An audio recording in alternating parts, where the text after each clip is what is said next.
the bloodbath? Kasi na-mention po kanina ni Rep. Yung interpretation po nila ng bloodbath is medyo violent daw po. Paano po sa inyo sa Opo. I think it's not my definition, but actually the Vice President's definition that's important.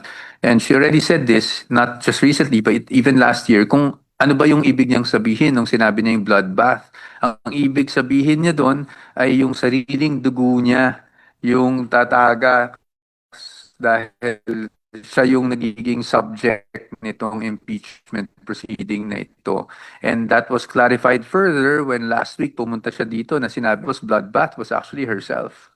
And I guess a lot of misinterpretation, which is understandable.